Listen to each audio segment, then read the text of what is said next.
سے جلد شرکت فرمائے۔ آئیے کچھ وعظ و نصیحت سے پہلے، بیان سے پہلے حضور کی بارگاہ میں مل کر کے انشاءاللہ عز و جل ایک میلادیہ کلام پڑھتے ہیں اور غلامی کا ثبوت دیتے ہیں۔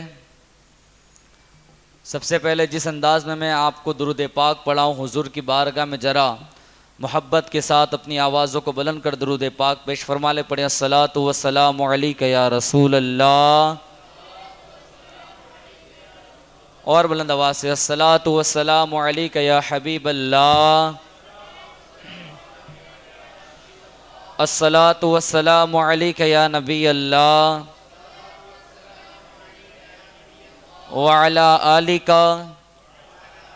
واصحابک یا نور اللہ۔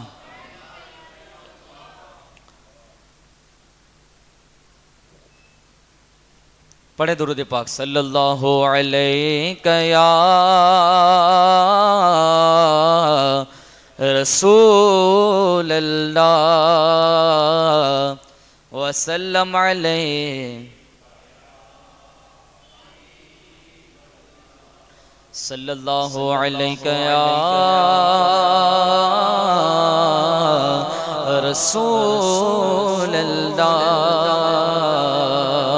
وسلم علیہ یا حبیب اللہ، صلی اللہ علیہ یا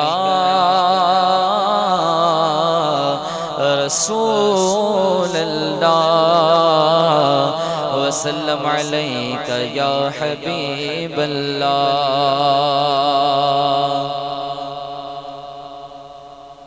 میلادیہ کلام، اگر کلام یاد ہو تو مل کر پڑھنے کی کوشش کریں۔ خود کو مٹا دیں گے، خود کو مٹا دیں گے، ہم جان لٹا دیں گے، خود کو مٹا دیں گے، ہم جان لٹا دیں گے، ناموں سے آقا پر سر کو کٹا دیں گے۔ لبیک لبیک لبیک یا رسول اللہ، لبیک لبیک لبیک یا رسول اللہ۔ خود کو مٹا دیں گے، ہم جان لٹا دیں گے، خود کو مٹا دیں گے، ہم جان لٹا دیں گے، ناموں سے آقا پر سر کو کٹا دیں گے۔ لبیک لبیک لبیک یا رسول اللہ، لبیک لبیک لبیک یا رسول اللہ۔ حاضر ہے حاضر ہے حاضر ہے، ہم بولو نا حاضر ہے حاضر ہے حاضر ہے ہمیں۔ دریا دریا بستی بستی ذکر نبی کا عام کرو، دریا دریا بستی بستی ذکر نبی کا عام کرو۔ پیارے آقا کے دیوانوں ہاتھ میں ڈال کے ہاتھ چلو، حب نبی کے ہر دل میں تم جا کے دیپ جلاؤ۔ اونچے میں اونچا نبی کا جھنڈا ہر گھر میں لہراؤ۔ خود کو مٹا دیں گے، ہم جان لٹا دیں گے، خود کو مٹا دیں گے، ہم جان لٹا دیں گے، ناموں سے آقا پر سر کو کٹا دیں گے۔ لبیک لبیک لبیک یا رسول اللہ، لبیک لبیک لبیک یا رسول اللہ۔ حاضر ہے حاضر ہے حاضر ہے، ہم بولو نا حاضر ہے حاضر ہے حاضر ہے ہمیں۔ بولو سبحان اللہ۔ سبز ہلالی پرچم یا جب ہم کو جان سے پیارا ہے، سبز ہلالی پرچم یا جب ہم کو جان سے پیارا ہے، اس پر گنبد خضرا ہو یہ منصوب ہمارا ہے، اس گنبد کے ساگ تلے تم سارے ایک ہو جاگو۔ اونچے میں اونچا اونچا نبی کا جھنڈا ہر گھر میں لہراؤ.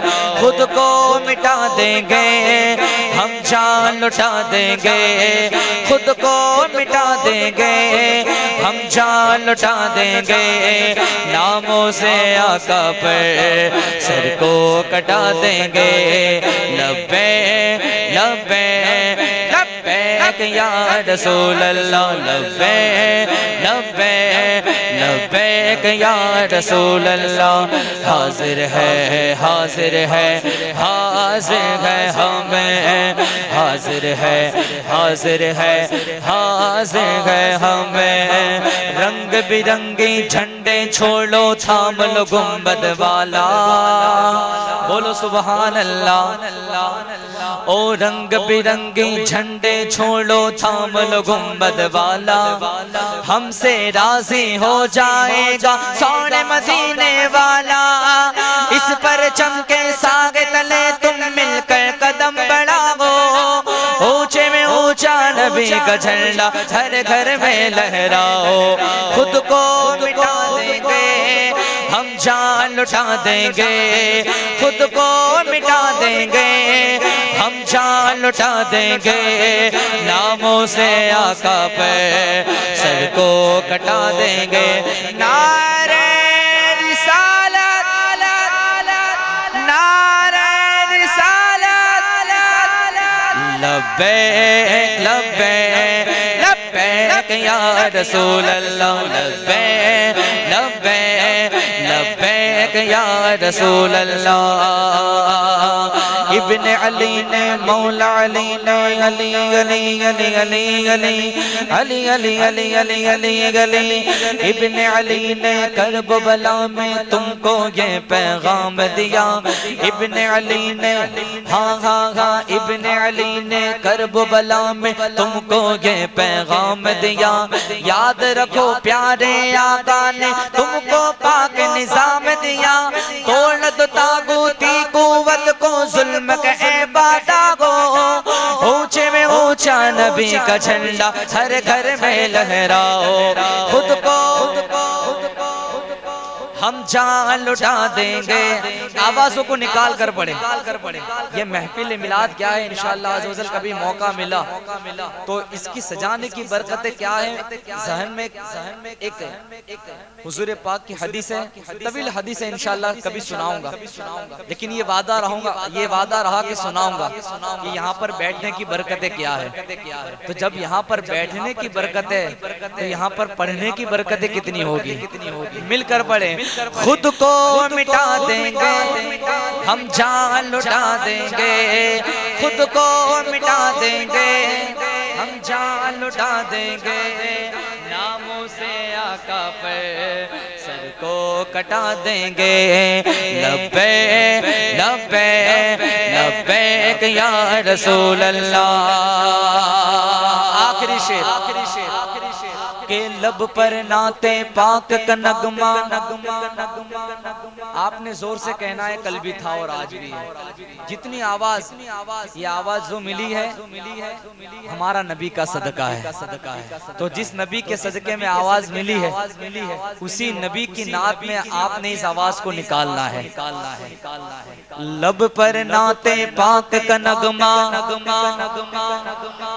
اور بلند آواز سے, لب پر نعت پاک کا نغمہ, لب پر نعت پاک کا نغمہ کل بھی تھا اور آج بھی ہے. میرے نبی سے میرا رشتہ کل بھی تھا اور آج بھی ہے.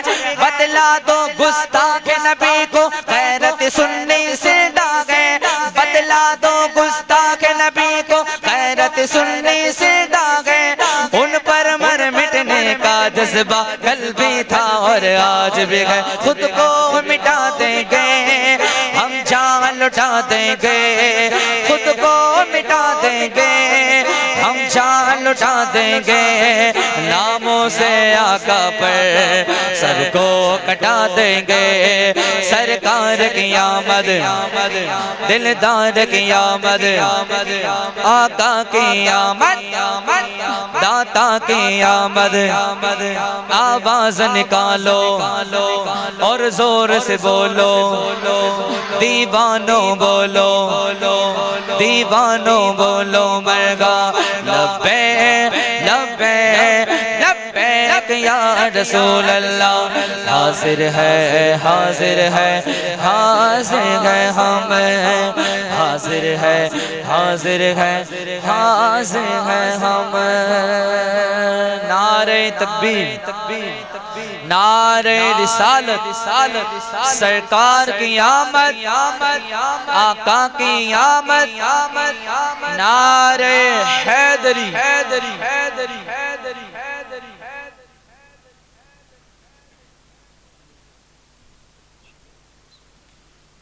السلام علیکم ورحمۃ اللہ تعالی وبرکاتہ۔ الحمد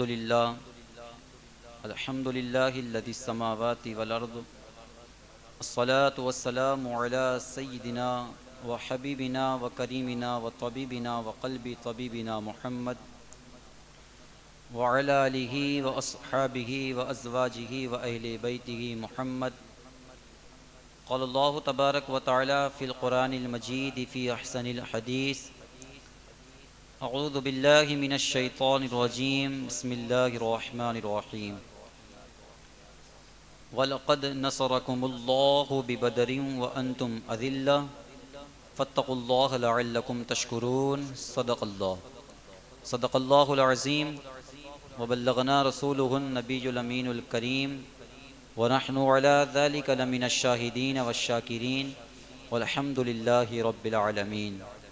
غوث اعظم بمنے بے سروں سامہ مددے، قبلہ دی مددے کعبہ ایمہ مددے، انتظار کرم تستمن عینی را، اے خدا جو خدا بینو خدا دا مددے، تجھے کیا فکر ہو اختر، تیرے یاور ہیں وہ یاور، بلاؤں کو جو خود تیری گرفتاریں بلا کر دے۔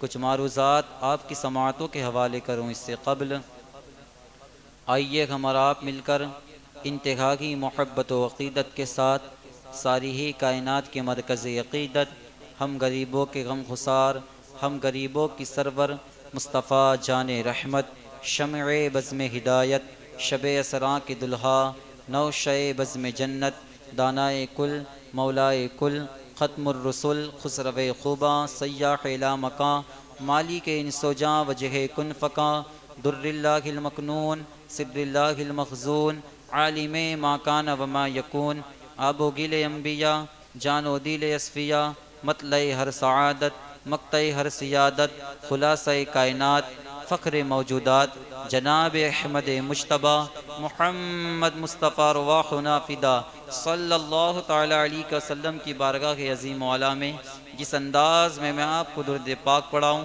بلند آواز سے حضور کی بارگاہ میں درود پاک پڑھے الصلاۃ والسلام علیک یا رسول اللہ۔ پورا مجمع بلند آواز سے حضور کی بارگاہ میں درود پاک پڑھے وعلی آلک واصحابک یا حبیب اللہ۔ الصلاۃ والسلام علیک یا نبی اللہ، وعلی آلک واصحابک یا نور اللہ، صلی اللہ تعالی علیہ وسلم۔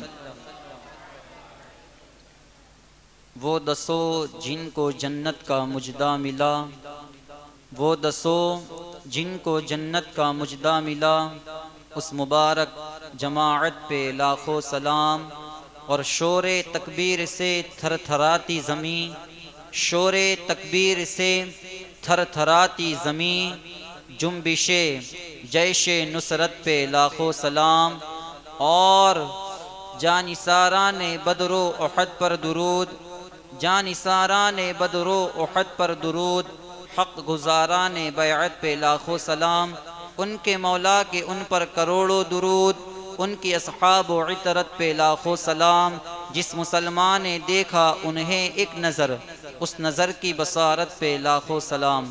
میرے پیارے آقا علیہ الصلوۃ والتسلیم کے پیارے دیوانوں، روز سیرت مبارکہ صلی اللہ تعالیٰ علیہ وسلم کے کچھ گوشے، کچھ ابواب میں آپ کے سامنے پیش کرتا آ رہا ہوں۔ کل کی گفتگو میں جنگ بدر کے حوالے سے کچھ باتیں میں نے آپ کے سامنے پیش کی، مگر کچھ تکنیکی خرابی کی وجہ سے نہ صحیح طریقے سے گفتگو ہو سکی اور نہ ہی آپ نے کل کی گفتگو کو صحیح طریقے سے سماعت کیا۔ گفتگو شروع کرنے سے پہلے میں آپ کی بارگاہ میں یہ عریضہ پیش کرتا ہوں کہ اس بات کو اچھی طریقے سے یاد رکھیں انشاءاللہ روزانہ، کہ جیسے کہ میں آپ کے سامنے گفتگو کو شروع کروں اور جب تک میری گفتگو ختم نہ ہو تو براہ مہربانی توجہ کے ساتھ اور بڑے ہی دھیان کے ساتھ دلوں کے کان سے میری گفتگو کو سماعت کرنے کی کوشش کریں۔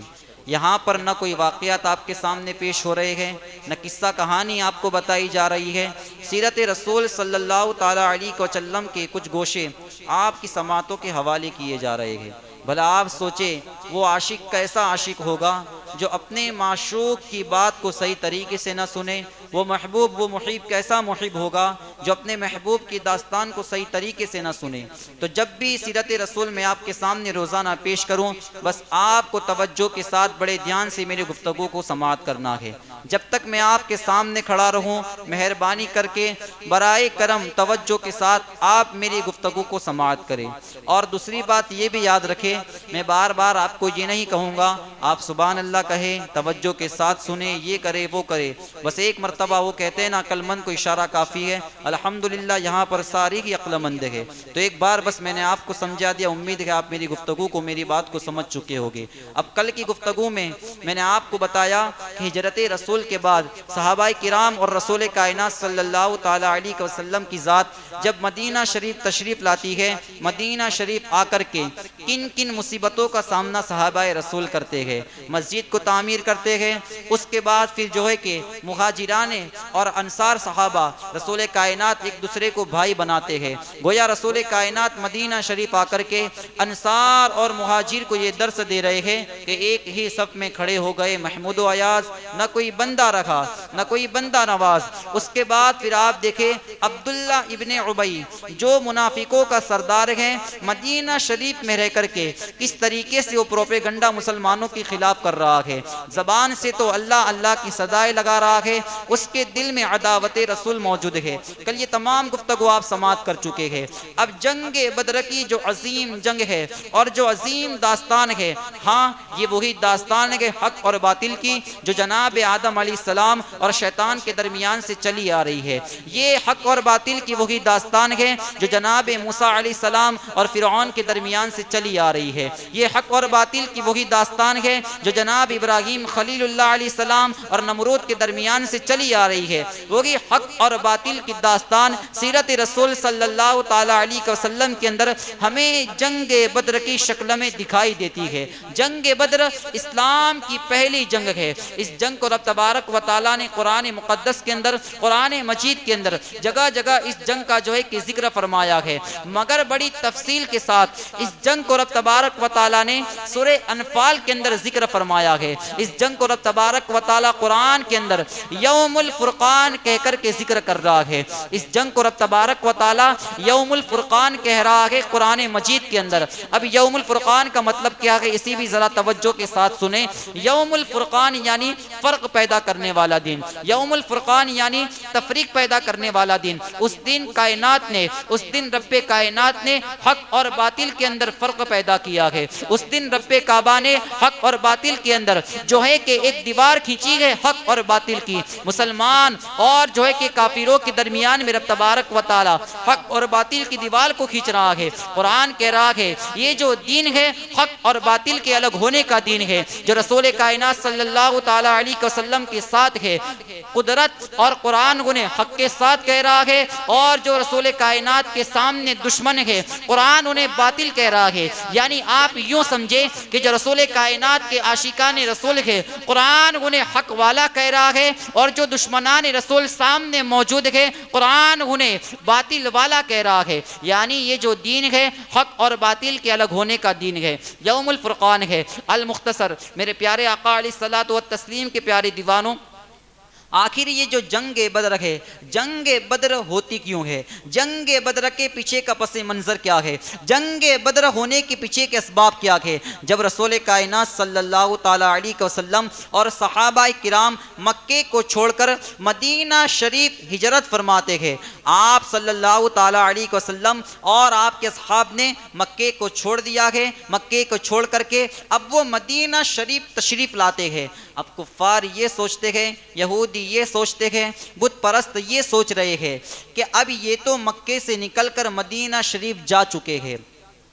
مکے کو مسلمانوں نے چھوڑ دیا ہے، رسول ہاشمی صلی اللہ تعالی علیہ وسلم نے مکے کو چھوڑ دیا ہے، اب یہ مسلمان مکے کو چھوڑ کر مدینہ گئے ہیں، اب مدینے کو چھوڑ کر کے یہ جو دین اسلام ہے، یہ جو مذہب اسلام ہے پورے عرب کے اندر پھیل جائے گا، پورے ملک کے اندر پھیل جائے گا، پوری دنیا کے اندر لوگ مسلمان ہو جائیں گے، پورے عرب والے رسول کائنات صلی اللہ تعالی علیہ وسلم کی غلامی کو اختیار کر لیں گے۔ اب یہ جو مذہب اسلام ہے پوری کائنات کے اندر پھیل جائے گا، پورے عرب کے اندر پھیل جائے گا، سارے کے سارے لوگ ان کے غلام ہو جائیں گے، ان کے وفادار ہو جائیں گے۔ اب کفاران مکہ اور یہودان مکہ یہ سوچ رہے ہیں اگر اسلام کو نیست و نابود کرنا ہے تو یہ بڑا آسان موقع ہے، مسلمانوں کو نیست و نابود کرنا ہے، اسلام کو ختم کرنا ہے، مسلمانوں کو ختم کرنا ہے تو یہ بڑا آسان موقع ہے۔ ابھی مسلمانوں کی تعداد بڑی مختصر ہے، مختصر سی تعداد میں مسلمانوں کو ختم کیا جا سکتا ہے،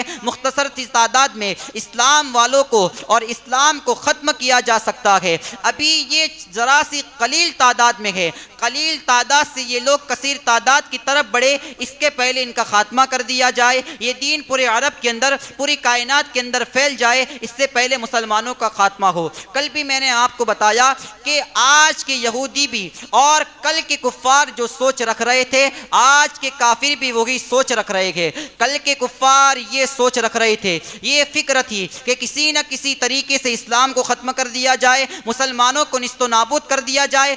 آج کا بت پرست بھی یہی سوچ کو لے کر کے بیٹھا ہے، یہی فکر کو لے کر کے بیٹھا ہے کہ کسی نہ کسی طریقے سے اسلام کا خاتمہ ہو، مسلمانوں کا خاتمہ ہو، اہل ایمان کا خاتمہ ہو۔ مگر کل بھی کافر ناکام رہا ہے، آج بھی کافر ناکام ہے، بس مسلمان صرف اتنا کام کر لے، صحابہ جس طریقے پر چلے گئے اگر آج کا مسلمان بھی اسی طریقے پر چل جائے، صحابہ نے جس عقیدت کے ساتھ رسول کائنات صلی اللہ تعالی علیہ وسلم کی ذات کے ساتھ محبت کی ہے، اگر آج کا مسلمان بھی اسی طریقے سے رسول کائنات صلی اللہ تعالی علیہ وسلم کی ذات کے ساتھ محبت کر لے تو قسم وحدہ لا شریک کی آج کی تاریکی کے اندر بھی، آج کی تاریخ کے اندر بھی دنیا کی کوئی بھی طاقت، دنیا کی کوئی بھی حکومت مسلمانوں کے بال کو بیکا نہیں کر سکتی ہے۔ دراصل بات یہ ہے کہ فانوس بن کے جس کی حفاظت ہوا کرے پھر وہ شمع کیا بجھے جسے روشن خدا کرے۔ اگر مسلمان ترقی یافتہ ہونا چاہتا ہے، اگر قوم مسلم عروج پر آنا چاہتی ہے، کل بھی قوم مسلم حضور کی غلامی میں آ کر کے عروج پر آئی ہے، اور آج کی قوم مسلم بھی اگر عروج پانا چاہتی ہے تو اس کا ایک ہی حل ہے، اس کا ایک ہی جواب ہے، اس کا ایک ہی راستہ ہے، حضور کی غلامی کو اختیار کر لو۔ کیسی غلامی جو صحابہ کرام نے اختیار کی ہے۔ آج آپ دیکھیں، آج جو مصیبتیں ہم پر آ رہی ہے، جو پریشانیاں ہم پر مسلط ہو رہی ہے، اگر اس کی وجہ ہے تو اس کی سب سے بڑی وجہ ہم خود ہے۔ ہم نے دین کو پشے پست ڈال رکھا ہے، ہم نے احکام شریعت کو چھوڑ رکھا ہے، سنت مصطفیٰ کو ہم پامال کر رہے ہیں، احکام شریعت کو ہم پامال کر رہے ہیں، تو اس کی وجہ سے کیا ہوا؟ ہم پر مصیبتیں آ رہی ہے، ہم پر پریشانی آ رہی ہے۔ کل کل تک مسلمان جو کامیاب تھے احکام شریعت کے پابند تھے اس لیے کامیاب تھے، سنت مصطفیٰ کے پابند تھے اس لیے کامیاب تھے۔ المختصر میں کہنا بس اتنا چاہتا ہوں کہ آج جو مسلمان رونا رو رہے ہیں، آج جو قوم مسلم رونا رو رہی ہے، ستایا جا رہا ہے، مارا جا رہا ہے، مسلمانوں کو قتل کیا جا رہا ہے، اقبال کہتے ہیں ہے یہ شور ہو گئے دنیا سے مسلمان نابود۔ ہم یہ کہتے ہیں تھے بھی کہیں مسلم موجود، آج تم جسے مسلمان سمجھ رہے ہو صرف نام کے مسلمان ہے، کام کے مسلمان نہیں ہے۔ نام مسلمان والا ہے، کام مسلمان والے نہیں ہے، صرف نام کے مسلمان ہے، اندر مسلمانی موجود نہیں ہے۔ نام دیکھو تو غلام حسین ہے، کردار یزید کو اپنائے ہوئے ہے۔ نام دیکھو تو غلام حسن ہے اور کردار یزید کو اپنائے ہوئے ہے۔ نام غلام حسین کا رکھ رہے ہیں اور کردار یزید کو زندہ کر رہے ہیں۔ میرے پیارے آقا علیہ الصلوۃ والتسلیم کے پیارے دیوانوں، کیا آپ نہیں دیکھتے سود کا کاروبار مسلمان کر رہے ہیں، بیاج کا کاروبار مسلمان کر رہے ہیں، اپنی شادیوں میں جوان بہو بیٹیوں کو مسلمان نچا رہے ہیں، شراب کے اڈوں کو مسلمان آباد کر رہے ہیں، سینما گھروں کو مسلمان آباد کر رہے ہیں، ویران اللہ کے گھر کو مسلمان کر رہے ہیں، مدارس کو ویران مسلمان کر رہے ہیں۔ اب پھر آپ بتائی جو قوم اللہ کے گھر کو ویران کر کے سینما گھروں کو، اللہ اکبر، سینما گھروں کو آباد کر کے اللہ کے گھر کو ویران کرے، پھر ایسی قوم کب ترقی پائے گی؟ ایسی قوم کب عروج پہ آئے گی؟ اقبال کہتے ہیں رب تبارک و تعالیٰ کی بارگاہ میں جب شکوہ کرتے ہیں تو اقبال جواب شکوہ میں یہ کہتے ہیں ہم تو مائل با کرم ہے کوئی سائل ہی نہیں، ہم تو مائل با کرم ہے کوئی سائل ہی نہیں، راہ دکھلائے کسے کوئی رہروئے منزل ہی نہیں، کوئی صحابہ کرام کے طریقے پر چل کے تو بتائے، کوئی اصحاب بدر کے طریقے کو اپنا کر کے بتائے۔ پھر کس طریقے سے رب تبارک و تعالیٰ اصحاب بدر کی رب تبارک و تعالیٰ جس طریقے سے امداد کر رہا ہے فرشتوں کو نازل کر کے، اس طریقے سے آج بھی مسلمانوں کی امداد ہو سکتی ہے، بس شرط اتنی ہے اصحاب بدر نے رسول کائنات صلی اللہ تعالیٰ علیہ وسلم کی ذات کے ساتھ جس طریقے سے محبت کی ہے، آج کے مسلمان اگر اس طریقے سے محبت کرے تو رب تبارک و تعالیٰ اصحاب بدر کی امداد کی طرح آج بھی مسلمانوں کی امداد کے لیے آسمان سے فرشتوں کو نازل کر سکتا ہے۔ میرے پیارے آقا علیہ الصلوۃ والتسلیم کے پیارے دیوانوں، تھے تو آبا وہ تمہارے، تم کیا ہو ہاتھ پر ہاتھ دھرے منتظر فردا ہو۔ یہ آج ہمارا ہو چکا ہے۔ اگر اسی طریقے سے شریعت کو پامال کرتے رہے، شریعت مصطفیٰ کو پامال کرتے رہے، احکام شریعت کو پشے پست ڈالتے رہے، پھر وہ دین دور نہیں گے جو اقبال کہہ کے گئے گے۔ اقبال نے آج سے 100 سال پہلے مسلمانوں کو یہ جو ہے کہ مسلمانوں کو یہ بتا دیا تھا، اگر اسی طریقے سے احکام شریعت کو پامال کرتے رہے، سنت مصطفیٰ کو ترک کرتے رہے، پھر یہ حال ہوگا کہ تمہاری داستان تک نہ ہوگی داستانوں میں۔ یہ حال ہمارے ساتھ ہوگا کب؟ جب ہم شریعت مصطفیٰ کو پامال کریں گے۔ یہ حال اگر ہمارا نہ ہو، اس کی ایک ہی وجہ ہے غلامی رسول کو اختیار کیا جائے۔ آج جو ہم غلامی رسول کو اختیار کر رہے وہ غلامی رسول نہیں جو صحابہ کرام نے غلامی رسول کے اختیار کیا ہے، اس طریقے کی غلامی اگر آج ہم اختیار کریں، کل بھی کامیابی قوم مسلم کے لیے تھی، آج بھی کامیابی قوم مسلم ہی کے لیے ہے، بس شرط اتنی ہے صحابہ کرام کے طریقے کو اپنایا جائے۔ المختصر اب یہودی یہ سوچ رہے ہیں اسلام کو نیست و نابود کرنا ہے، تو پھر یہ کرنا ہوگا، ابھی بڑی قلیل تعداد میں ہیں، ان کو ختم کر سکتے ہیں۔ اسلام کو پھیلنے سے روکنا ہے، ابھی ہم فوراً حملہ کریں مسلمان رک جائے گے۔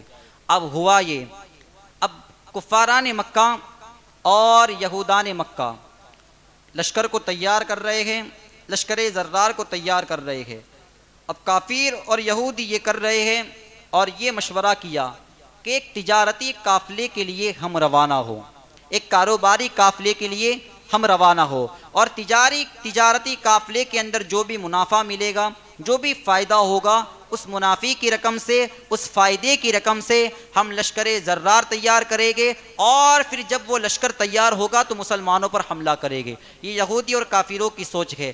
حضرت ابو سفیان ابھی ایمان نہیں لائے ہیں، جناب ابو سفیان ابھی ایمان نہیں لائے ہیں۔ جناب ابو سفیان اب تجارتی قافلے کو لے کر کے 40 افراد اس تجارتی قافلے کے اندر موجود ہے۔ حضرت ابو سفیان اس قافلے کو لے کر کے جو ہے کہ تجارت کے لیے ملک شام کی طرف روانہ روانہ ہوتے ہیں۔ جیسے کہ مسلمانوں کو اور رسول کائنات صلی اللہ تعالیٰ علیہ وسلم کو اس بات کا پتہ چلتا ہے کہ ایک تجارتی قافلہ تجارت کے لیے جا رہا ہے، منافع کمائے گا، منافع کو اختیار کرے گا، منافع کو اختیار کر کے منافع کما کے اس رقم سے لشکر جرار تیار ہوگا اور وہ لشکر مسلمانوں کو تکلیف دے گا، مسلمانوں پر حملہ کرے گا۔ اب رسول کائنات صلی اللہ تعالیٰ علیہ وسلم نے کہا اگر ہم یہ کریں اس تجارتی قافلے کو ہی روک دے، نہ وہ تجارتی قافلہ تجارت کرے گا نہ منافع کمائے گا، جب منافع نہیں کمائے گا لشکر تیار نہ ہوگا، جب لشکر تیار نہ ہوگا مسلمانوں پر کافر حملہ ور نہ ہوگے۔ اب رسول کائنات صلی اللہ تعالیٰ علیہ وسلم اور اصحاب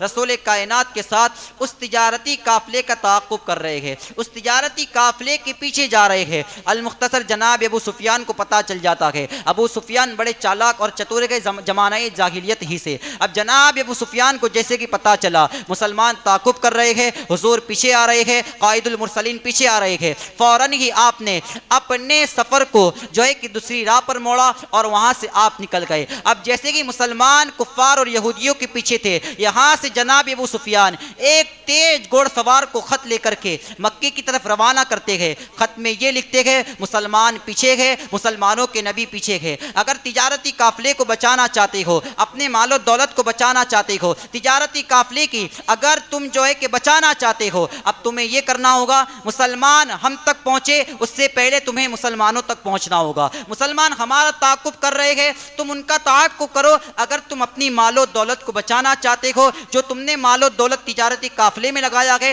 اس تجارتی قافلے کو بچانا چاہتے ہو۔ اب یہ تیز گھوڑ سوار مکے کی سرزمین پر پہنچتا ہے، مکے کی سرزمین پر جا کر کے اعلان کرتا ہے اور اپنی سواری کی ناک کاٹتا ہے۔ جس سواری پر وہ بیٹھ کر کے آیا ہے اونٹنی پر، اس اونٹنی کی ناک کاٹتا ہے۔ دراصل بات یہ ہے اس دور میں یہ سمجھا جاتا تھا، یہ طریقہ اختیار کیا جاتا تھا کہ جب بھی کوئی قاصد خط لے کر کے آئے اور اپنی سواری کی ناک کو کاٹے تو لوگ سمجھ جاتے تھے بڑی تکلیف ہم پر مسلط ہو چکی ہے، بڑی کی آزمائش ہم پر مسلط ہو چکی ہے، بڑی کی خطرناک جو ہے کہ اب ہم تکلیف میں گرنے والے ہیں۔ وہ یہودی وہ قاصد اپنی سواری کی ناک کو کاٹتا ہے، خون کرتا ہے، یہودیوں کو پتہ چل جاتا ہے بڑی تکلیف آ پہنچی ہے، بڑی جو ہے کہ آزمائش آ پہنچی ہے۔ اب خط کے اندر لکھا ہوا ہے فوراً ہی مسلمانوں کے پیچھے لگ جاؤ، فوراً ہی مسلمانوں کا تعاقب کرو۔ یہاں پر ابو جہل اور کفاران مکہ اور سرداران مکہ اب لشکر کو تیار کر رہے ہیں، لشکر زرار تیار ہو رہا ہے مسلمانوں کو مارنے کے لیے، مسلمانوں کو قتل کرنے کے لیے۔ مسلمانوں نے سوچا کم صحابہ ہے اس کے ساتھ ان کے رسول بھی ہے، یہ اچھا موقع ہے، صحابی بھی کم ہے ساتھ میں رسول بھی ہے، اچھا موقع ہے، مسلمانوں کو بھی قتل کر دے گے نعوذ باللہ اور ان کے رسول کو بھی قتل کر دے گے۔ یہاں پر 1000 کا لشکر کفاران مکہ اور سرداران مکہ تیار کر رہے ہیں۔ اب لشکر کس جاہو جلال کے ساتھ تیار ہو رہا ہے، ایک ایک انسان کے پاس، ایک ایک فرد کے پاس 2 تلواریں ہیں، 2 ہتھیار ہیں اور پھر انگوری شراب کا انتظام کیا جا رہا ہے۔ انگوری شراب اس دور میں بڑی کی قیمتی سمجھی جاتی تھی، کفار اپنے لشکر کے لیے انگوری شراب کا انتظام کر رہے ہیں اور جو مالدار تھے اگر وہ اس لشکر کے اندر شامل نہیں ہو سکتے تھے اپنے غلام کو اس لشکر کے اندر شامل کر رہے ہیں۔ المختصر اب کھانا پانی کے لیے رئیسان مکہ اور یہودان مکہ اس طریقے کا انتظام کرتے ہیں، جو 1000 کا لشکر تیار ہے مسلمانوں کو مارنے کے لیے۔ روزانہ رؤسائے مکہ، مالدار مکہ، یہودان مکہ روزانہ 10 اونٹوں کو ذبح کرے گے، 10 اونٹوں کو جو ہے کہ قربان کرے گے اور ان 10 اونٹوں سے جو ہے کہ ان کی دعوت ہوگی، روزانہ 10 اونٹوں کو قربان کیا جائے گا اور یہودی دعوت اڑائے گے۔ انگوری شراب ہے، شباب ہے، ناچ گانے والی عورتیں ساتھ میں ہے، دب بجانے والی عورتوں کو ساتھ میں لیا جا رہا ہے۔ اب یہ قافلہ نکلتا ہے اور نکل کر کے مسلمانوں کے پیچھے جاتا ہے۔ یہاں پر جیسے کہ رسول کائنات کو پتا چلا حضرت ابو سفیان ابھی ایمان نہیں لائے ہیں، نکل چکے ہیں، حضور اب مدینہ شریف واپس آتے ہیں۔ اب جیسے کہ ابو جہل مقام جحفہ کی سرزمین پر پہنچتا ہے، وہاں پر پہنچ کر کے اللہ اکبر، اب جیسے کہ اسے پتا چلا قافلہ تو پہنچ چکا ہے، تجارت کر رہا ہے، منافع کما رہا ہے۔ اب جو 1000 کا لشکر ابو جہل لے کر کے مقام جحفہ پر پہنچتا ہے، اب جناب ابو سفیان کو اطلاع ہوتی ہے جناب حضرت ابو سفیان جو ہے کہ ابھی ایمان نہیں لائے ہیں، جناب ابو سفیان آ کر کے ان لشکر والوں سے ملتے ہیں اور سمجھاتے ہیں دیکھ دراصل بات یہ ہے تجارت ہو چکی ہے، منافع ہو چکا ہے، اب چل کر کے مسلمانوں کو قتل کرنے کی ختم کرنے کی تیاری کرتے ہیں، مگر ابو جہل جو ہے کہ اپنی بات پر اڑ گیا اور یہ کہہ رہا ہے اچھا موقع ہے، اگر تم جانا چاہتے ہو تو چلے جاؤ، تمہیں اپنی عورتوں سے محبت ہو چکی ہے، تمہیں اپنی بیویوں سے محبت ہو چکی ہے، اس طرح کی ورگلانے کی باتیں ابو جہل اپنے لشکر والوں سے کر رہا ہے۔ المختصر قبیلہ زہرہ اور دوسرا خلیفہ ابو جہل کی بات کو نہیں مانتا ہے، اس کی بات کو ٹال کر کے وہ وہاں سے روانہ ہو جاتے ہیں، ابو سفیان مکہ کی طرف روانہ ہوتے ہیں، ابو جہل لوگوں کو جو ہے کہ ورگلا رہا ہے، اس کی ورگلائی کی باتوں میں آ کر کے اب یہودان مکہ اور کفاران مکہ جو ہے کہ سرزمین مدینے کی طرف، سرزمین مدینہ شریف کی طرف اب جو ہے کہ حملہ ور ہوتے ہیں۔ ابو جہل کہتا ہے ہم وہاں جا کر کے قیام کریں گے، شباب کو اڑائیں گے، شراب کو اڑائیں گے، اونٹوں کو اڑائیں گے، دف بجائیں گے، تو لوگوں کو لگے گا کہ اب یہ جو لوگ ہیں بڑے خطرناک لوگ ہیں۔ جب دعوت اس طریقے کی اڑائے گے اور دف بجائے گے تو جو عرب کے قبیلے گے وہ ہم سے ڈر جائے گے اور پھر کبھی بھی ہماری تجارتی قافلے کی طرف آنکھ اٹھا کر دیکھنے کی بھی کوشش نہیں کرے گے۔ اب ابو جہل اب مقام بدر کی طرف پہنچ چکا ہے، سرزمین بدر میں پہنچ چکا ہے۔ اب ذرا یہ بھی ملاحظہ کریں کہ آخر بدر کے میدان کو بدر کا میدان کیوں کہا جاتا ہے؟ بدر کے میدان کو بدر کا میدان کیوں کہا جاتا ہے؟ دراصل بات یہ ہے کہ بدر کے میدان میں ایک کنواں ہے، ابھی بھی وہ کنواں موجود ہے۔ بدر کے میدان میں ایک کنواں ہے، بدر کے میدان میں ایک کنواں ہے اور اس کنویں کے مالک کا نام اس وقت بدر تھا۔ بدر کے میدان میں کنواں ہے، اس کنویں کے مالک کا نام بدر تھا، اسی لیے اس سرزمین کو، اس زمین کو، اس علاقے کو جو ہے کہ سرزمین بدر کہا جاتا ہے۔ اور دوسری بات یہ ہے کہ وہ جو بدر کا کنواں تھا جب چاند اپنی پوری شباب پر ہوتا یعنی پورا چاند ہوتا، جیسے اس چاند کو بدر کامل کہتے ہیں، جب پورا 14ویں کا چاند آسمان میں طلوع ہوتا تو وہ پورے چاند کا نقشہ اس کنویں کے اندر نظر آتا، اس پورے چاند کا عکس اس کنویں کے اندر نظر آتا۔ تو جب کنویں کے اندر بدر کامل کا عکس جو ہے کہ نظر آتا، اسی لیے اس کنویں کو بدر کا کنواں کہا جاتا اور بدر کے کنویں سے اس سرزمین کا نام بدر ہوا۔ اب یہاں پر کفاران مکہ اور یہودان مکہ پہنچ چکے ہیں۔ اب بات یہاں سے شروع ہوتی ہے۔ رسول کائنات کو پتا چلا اب یہ لوگ آ چکے ہیں، مسلمانوں کے پاس جو ہے کہ جنگ کی تیاری نہیں ہے، کیونکہ وہ لوگ اچانک سے آئے ہیں، مسلمانوں کو پتہ نہیں تھا جنگ کی تیاری کرنی ہے۔ اب رسول کائنات صلی اللہ تعالیٰ علیہ وسلم انصار اور مہاجرین صحابہ کے درمیان مشورہ کرتے ہیں۔ رسول کائنات مشورہ کر رہے کہ تعلیم امت کے لیے۔ المختصر کہتے اب کیا کیا جائے؟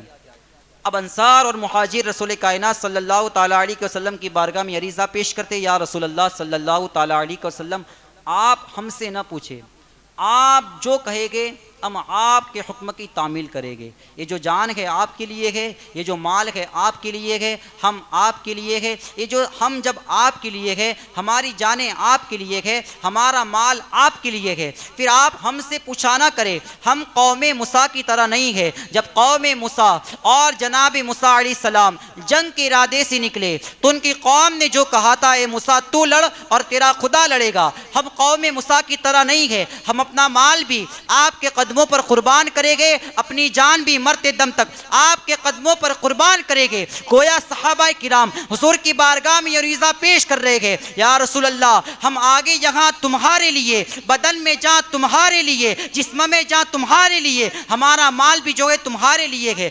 مہاجرین مکہ اور انصاران جو ہے کہ صحابہ کرام رسول کائنات صلی اللہ تعالیٰ علیہ وسلم کی بارگاہ میں عریضہ پیش کرتے ہیں۔ رسول کائنات صلی اللہ تعالیٰ علیہ وسلم ان کی بات کو سن کر کے اب جنگ کی تیاری کر رہے ہیں۔ المختصر 313 کی بڑی قلیل سی تعداد ہے، بڑی قلیل سی تعداد کو لے کر کے رسول کائنات صلی اللہ تعالیٰ علیہ وسلم میدان بدر میں پہنچتے ہیں۔ اب یہاں تو حال یہ ہے صرف 2 گھوڑے ہیں اور 70 اونٹ ہے، وہاں پر روزانہ 10 اونٹوں کی قربانی ہو رہی ہے، یہاں پر صرف سواری کے لیے 70 اونٹ ہے اور صرف 2 گھوڑے ہیں اور ایک سواری پر تین تین صحابہ کرام سوار ہو رہے ہیں. خود حضور کی سواری پر 3 لوگ سوار ہیں، رسول کائنات، مولا کائنات اور جناب جو ہے کہ بلال حبشی. یہ 3 لوگ حضور کائنات صلی اللہ تعالیٰ علیہ وسلم کی سواری پر سوار ہو رہے ہیں. اب جیسے کہ دونوں کی سواری ختم ہوتی ہے، رسول کائنات بیٹھتے ہیں. رسول کائنات کی جب اترنے کی باری آتی ہے، دونوں حضرات حضور کی بارگاہ میں عریضہ پیش کرتے ہیں، یا رسول اللہ صلی اللہ تعالیٰ علیہ وسلم، ہمارے ماں باپ آپ پر قربان ہو، آپ سواری سے نہ اترا کرے، آپ سواری پر بیٹھے رکھے. تعلیم امت کے لیے حضور ارشاد فرماتے ہیں، کیا تم مجھ سے زیادہ طاقتور ہو؟ کیا صرف تمہیں نیکی کی ضرورت ہے؟ مجھے نیکی کی ضرورت نہیں ہے. یقیناً حضور کی ذکر سے ہمیں نیکی ملا کرتی ہے. حضور کو یقیناً نیکی کی ضرورت نہیں ہے، مگر تعلیم امت کے لیے رسول کائنات یہ ارشاد فرما رہے ہیں، کیا تم مجھ سے زیادہ طاقتور ہو؟ کیا صرف تمہیں ہی نیکی کی ضرورت ہے؟ مجھے نیکی کی ضرورت نہیں ہے. اب یہ بڑا ہی خطرناک اور بڑا ہی جو ہے کہ دل روز نقشہ سرزمین مکہ اور سرزمین مدینہ اپنی آنکھوں سے دیکھ رہی ہے. یعنی جناب عمر فاروق اعظم رضی اللہ تعالیٰ عنہ جو ہے کہ سفر بیت المقدس پر اپنے غلام کو سواری پر بٹھا رہے ہیں. تو یہ تعلیم اگر آپ نے کہیں سے لی ہے تو بدر کے میدان سے لی ہے. رسول کائنات صلی اللہ تعالیٰ علیہ وسلم اپنے غلام کو سواری پر بٹھا رہے ہیں اور جناب عمر فاروق اعظم رضی اللہ تعالیٰ عنہ وہاں سے درس لے کر کے یہ کہہ رہے ہیں، جب کائنات کا والی اپنی باری آنے پر نیچے اتر سکتا ہے، اپنے غلاموں کو اپنی سواری پر بٹھا سکتا ہے، پھر یہ عمر کس کھیت کی مولی ہے؟ میرے پیارے آقا علیہ الصلوۃ والتسلیم کے پیارے دیوانوں، المختصر یہاں تو صرف 8 ہی تلواریں ہیں، اس میں سے کتنی جنگ آلود ہے. اب جو ہے کہ صحابہ کرام رضی اللہ تعالیٰ عنہ میدان بدر پر پہنچتے ہیں. میدان بدر پر پہنچنے کے بعد المختصر ایسی سرزمین پر پہنچتے ہیں جہاں پر مسلمانوں کو چلنے میں تکلیف ہو رہی ہے. کفار پہلے پہنچے ہیں، کنویں کو جو ہے کہ انہوں نے گھیر لیا ہے. مٹی والی سرزمین پر وہ لوگ رکے ہوئے ہیں. اب جیسے کہ رسول کائنات صلی اللہ تعالیٰ علیہ وسلم یہاں رکتے ہیں، حضرت مقداد رضی اللہ تعالیٰ عنہ حضور کی بارگاہ میں عریضہ پیش کرتے، یا رسول اللہ صلی اللہ تعالیٰ علیہ وسلم، ہم یہاں پر رکے ہیں، کیا خدا کی وحی ہے؟ کیا کوئی جنگی چال ہے؟ حضور نے کہا نہیں. تو پھر بہتر یہ ہے ہم اس تالاب کے پاس چلے جائے. دراصل یہودیوں کے پاس جو پانی جا رہا ہے اسی تالاب کے پاس سے جا رہا ہے.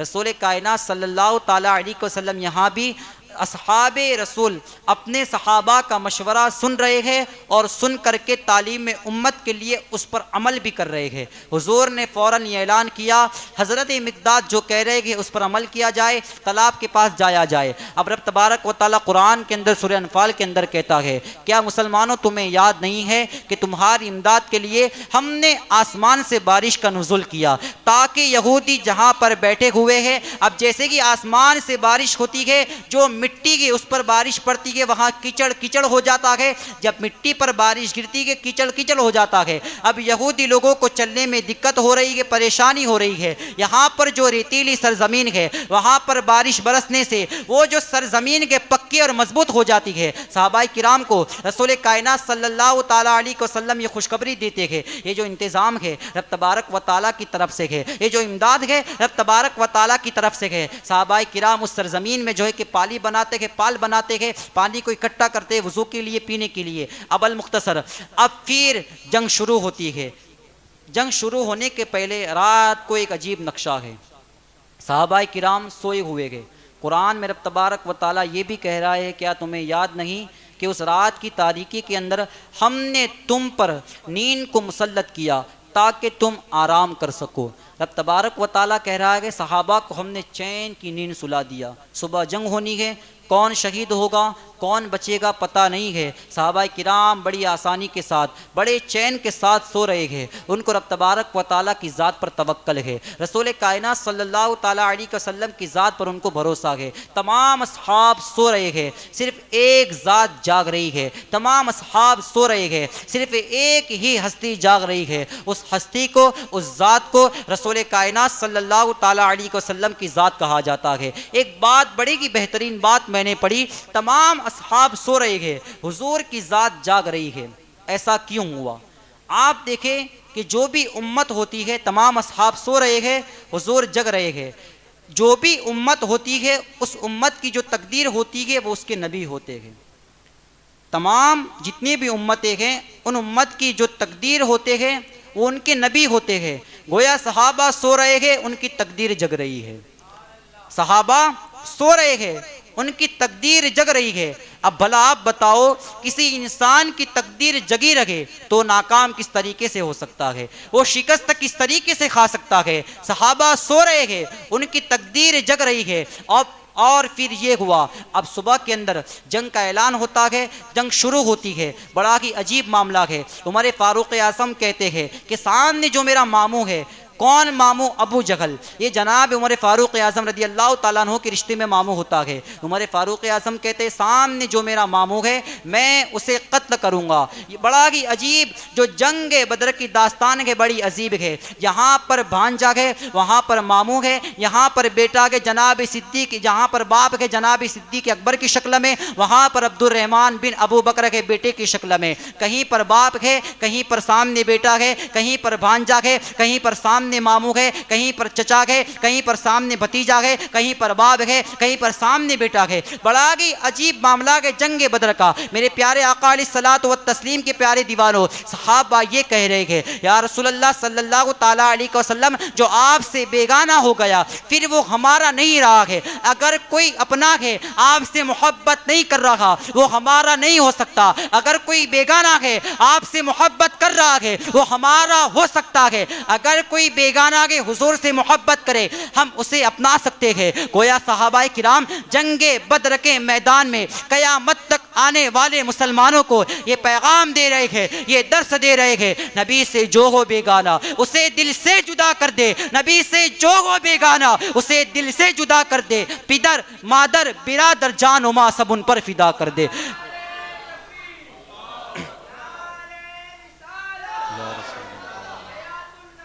زندہ باد, زندہ باد.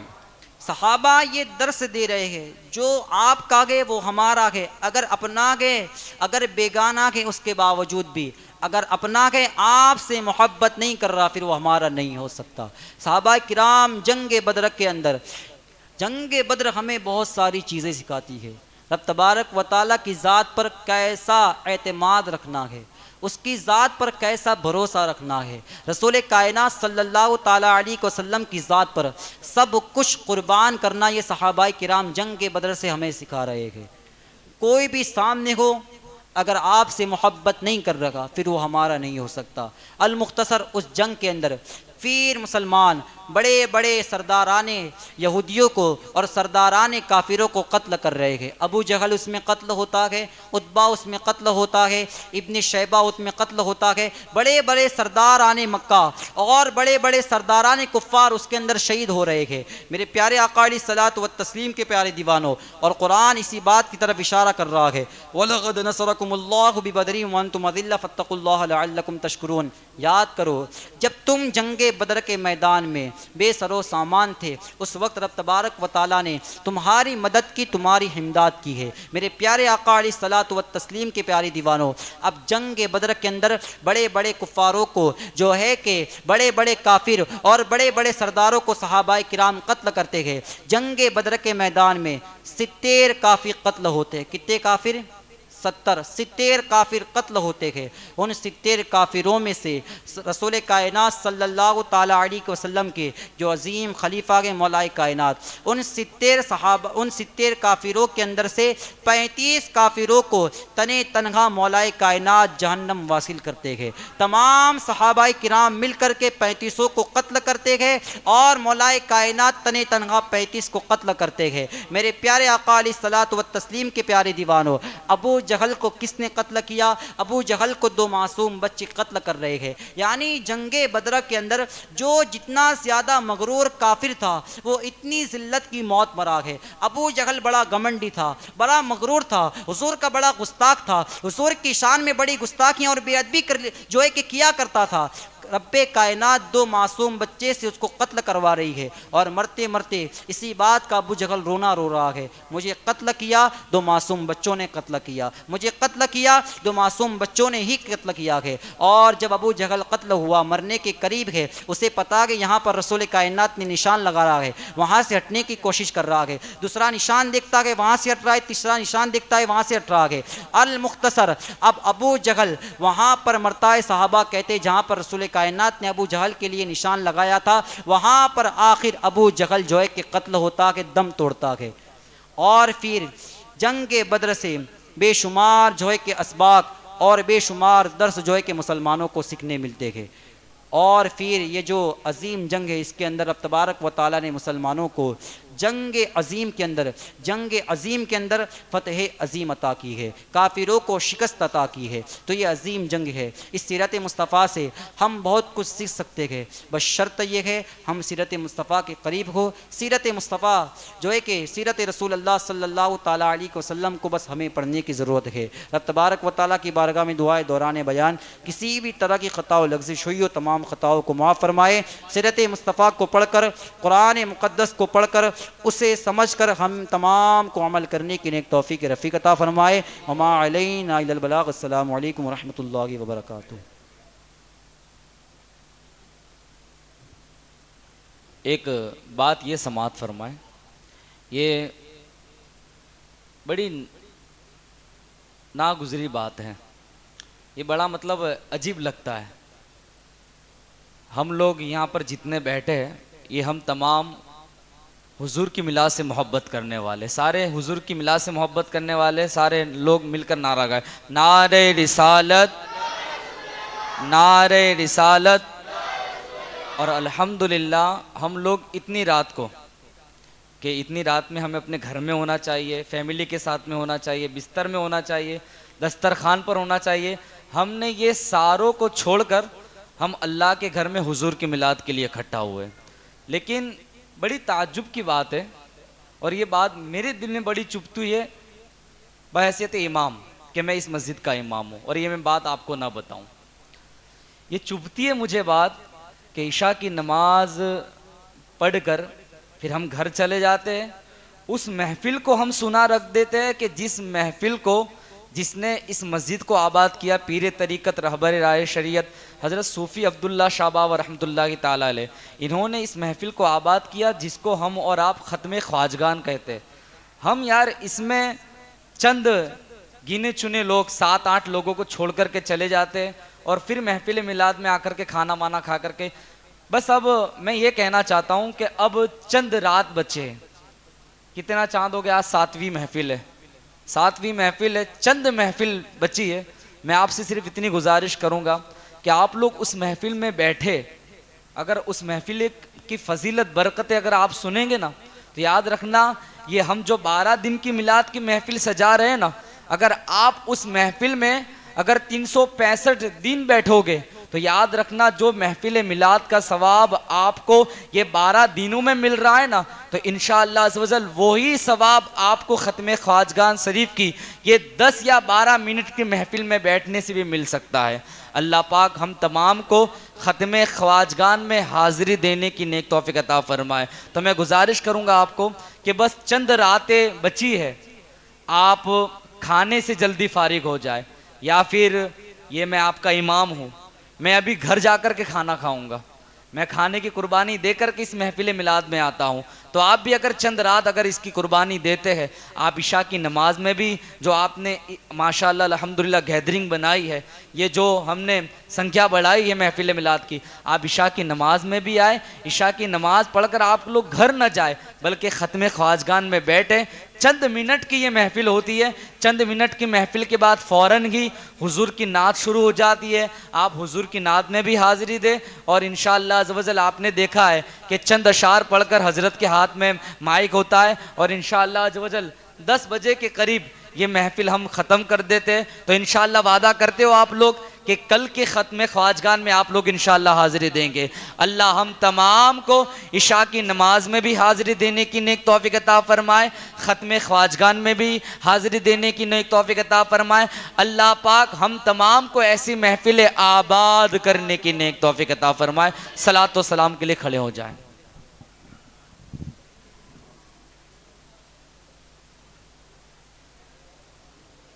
یا نبی سلام علیکہ، یا رسول سلام علیکہ، یا حبیب سلام علیکہ، صلوات اللہ علیکہ۔ آپ کا تشریف لانا وقت بھی کتنا سہانا، جگمگا اٹھا زمانہ، حورے گاتے تھے ترانہ۔ یا نبی سلام علیکہ، یا رسول سلام علیکہ، یا حبیب سلام علیکہ، صلوات اللہ علیکہ۔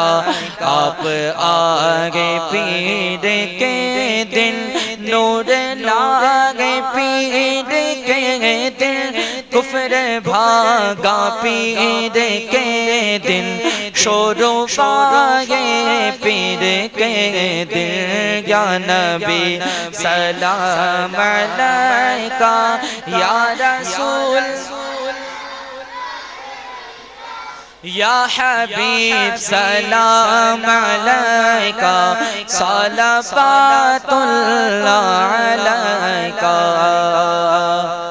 اے میرے مولا کے پیارے، نور کی آنکھوں کے تارے، اب کسے سید پکارے، تم ہمارے ہم تمہارے۔ یا نبی سلام علیکہ، یا رسول سلام علیکہ، یا حبیب سلام۔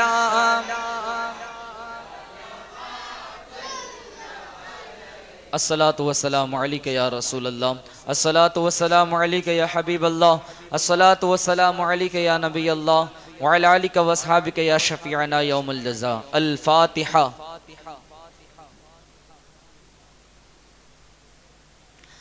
یا مالک مولا پروردگارہ، یا رب کریم، یا رحمان، یا رحیم، مولا تبارک و تعالی شروع سے لے کر آخر تک محفل میلاد سجائی گئی۔ مولا تبارک و تعالی تیرے محبوب کی بارگاہ میں نعت پاک پڑھی گئی۔ مولا تبارک و تعالی ختم خواجگان شریف پڑھا گیا، شجرہ مبارک پڑھا گیا۔ مولا تبارک و تعالی تمام کار خیر کو اپنی بارگاہ میں قبول و منظور فرما۔ مولا تبارک و تعالی اس کا اپنے شان کریمی کے صدقے میں بے حساب اجر و ثواب عطا فرما۔ اگر کسی طرح کی کوئی لغزش خطا ہو تو معاف عطا فرما۔ مولا تبارک و تعالی سب سے پہلے اس کا ثواب آقا محمد مصطفیٰ صلی اللہ علیہ وسلم کی مقدس بارگاہ میں نظر کرتے ہیں، قبول و منظور فرما۔ آقا کے صدقہ توسل تمام جملہ انبیاء کرام علیہم السلام، صحابہ کرام، صحابیات، ازواجات مطہرات، نبیین، صدیقین، شہداء، صالحین، بزرگان دین، اولیاء کاملین، غوث، کتب، ابدال، مستقل اندر کی روحوں کو اس کا ثواب عطا فرما۔ مولا تبارک و تعالی بالخصوص اس کا ثواب تمام سلاسلہ حقہ کے بزرگان دین کی روحوں کو اس کا ثواب عطا فرما۔ سلسلہ قادریہ، چشتیہ، نقشبندیہ، سہروردیہ، رضویہ، اشرفیہ، تمام سلاسل حقہ کے بزرگان دین کی روح کو اس کا ثواب عطا فرما۔ مولا تبارک و تعالی بالخصوص جتنے بھی لوگ یہاں پر حاضر گئے تمام کے مرحومین رشتہ داروں کو اس کا ثواب عطا فرما۔ تمام مرحومین کے بے حساب مغفرت عطا فرما۔ تمام کے رشتہ دار مرحومین کے جنت الفردوس میں اعلیٰ سے اعلیٰ مقام عطا فرما۔ قبر کی منزلوں کو آسان فرما، حشر کی منزلوں کو آسان فرما۔ مولا تبارک و تعالی میزان اور پرصراط کی منزلوں کو آسان فرما۔ کروٹ کروٹ جنت کی ہوائیں نصیب عطا فرما۔ جتنے بھی لوگ یہاں پر حاضر ہیں، بچے، بوڑھے، جوان، تمام کے گھر میں، کاروبار میں، رزق میں بے پناہ برکت نازل عطا فرما۔ حضور کی میلاد کا صدقہ عطا فرما، حضور کی آمد کا صدقہ عطا فرما۔ مولا تبارک و تعالی میلاد والے مہینے کے صدقے میں تمام کے کاروبار میں، رزق میں بے پناہ برکت نازل عطا فرما۔ حضور کی میلاد کے صدقے میں مولا جتنے بھی لوگ یہاں پر حاضر ہیں، اگر کوئی تنگ دستی میں اپنی زندگی کو بشر کر رہا ہے، مولا تبارک و تعالی عثمان غنی کی سخاوت کے صدقے میں مولا ان کی تنگ دستیوں کو دور فرما کر ان کے گھر میں، کاروبار میں، رزق میں غیب سے رزق مہیا عطا فرما، خوب کو برکت نازل عطا فرما، صدیق اکبر کی صداقت کے صدقے میں غیب سے رزق مہیا عطا فرما، عمر فاروق کی عدالت کے صدقے میں غیب سے رزق مہیا عطا فرما، عثمان غنی کی سخاوت کے صدقے میں غیب سے رزق مہیا عطا فرما، مولا علی کی شجاعت کے صدقے میں غیب سے رزق مہیا عطا فرما۔ مولا تبارک و تعالی جن کے گھروں میں جھگڑے فساد ہے ان کے گھروں سے جھگڑے اور فساد کو دور فرما، آپس میں اتفاق اور محبت عطا فرما، آپس میں اتفاق اور محبت عطا فرما۔